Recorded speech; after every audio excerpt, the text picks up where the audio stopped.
Assalamualaikum adik-adik yang soli dan solihah. Bagaimana kabarnya hari ini? Semoga kita semua selalu diberikan kesehatan dan pelindungan dari Allah SWT. Kali ini berjumpa dengan Kak Vika yang akan bercerita kepada adik-adik semua tentang Rasulullah idolaku. Semoga adik-adik yang soli dan solihah mendapatkan ilmu yang bermanfaat dari kisah yang Kak Vika ceritakan ya. Rasulullah idolaku. Bismillahirrohmanirrohim. Pulang sekolah, Kak Hakim langsung mengajak ayah, bunda, dan Abid bermain. Kak Hakim punya kartu, masing-masing kartunya berisi tentang sifat-sifat Rasulullah Muhammad SAW.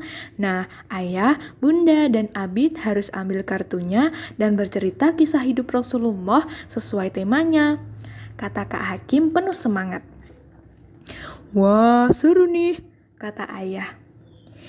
Iya, tadi Kak Hakim dapat permainannya di sekolah. Abid dengerin aja ah. Abid juga belum tahu.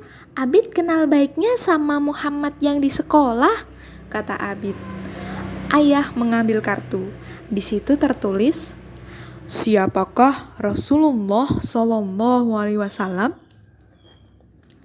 Rasulullah SAW itu manusia biasa seperti kita, tapi Allah memberikan banyak sekali kelebihan, terutama perilakunya yang baik. Beliau orang yang jujur, pemaaf, sangat dermawan, cerdas, setia, lembut, tapi juga sekaligus sangat pemberani. Ayah bercerita. Bunda mendapatkan kartu bertuliskan cerdas dan terpercaya. Pernah satu ketika Ka'bah diperbaiki. Para pemuka suku di Mekah semuanya ingin meletakkan Hajar Aswad. Muhammad hadir menyelesaikan masalah. Dibentangkannya sehelai kain. Meletakkan Hajar Aswad di atasnya dan masing-masing pemuka suku memegang ujung kain dan bersama-sama meletakkan Hajar Aswad. Itulah sebabnya Rasulullah SAW mendapatkan gelar Al-Amin atau yang dapat dipercaya. Kata Bunda. Keren, kemarin di sekolah Kak Hakim juga ada yang berebut kursi paling depan. Harusnya Kak Hakim bisa kasih contoh itu ya, kata Kak Hakim. Kalau pemberani, ceritanya gimana ayah? Tanya Abid melihat ayah yang mendapat kartu pemberani. Dulu, waktu Perang Badar pertama, pasukan Muslim sangat sedikit. Rasulullah SAW adalah orang yang paling dekat dengan musuh. Bahkan banyak para sahabat yang berlindung di balik Rasulullah. Demikian juga di peperangan yang lainnya.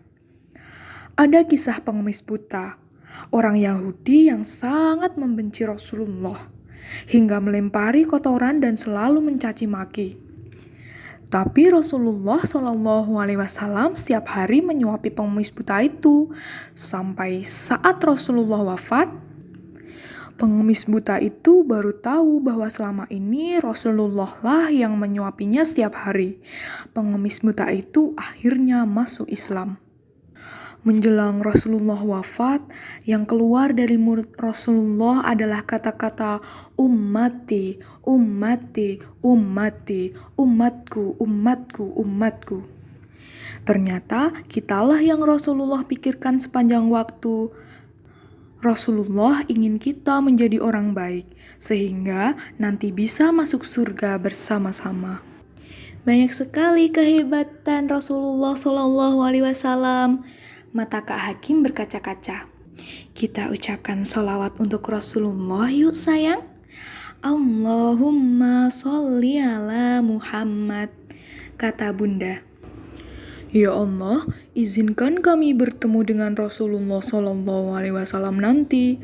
Doa ayah. Amin. Semua serempak menjawab. Alhamdulillahi Rabbil Alamin. Adik-adik yang soli dan solihah, tadi kita sudah mendengarkan cerita tentang Rasulullah idolaku. Bagaimana perasaan adik-adik setelah mendengar cerita tadi? Pesan apa sih yang dapat kita ambil dari cerita Rasulullah idolaku?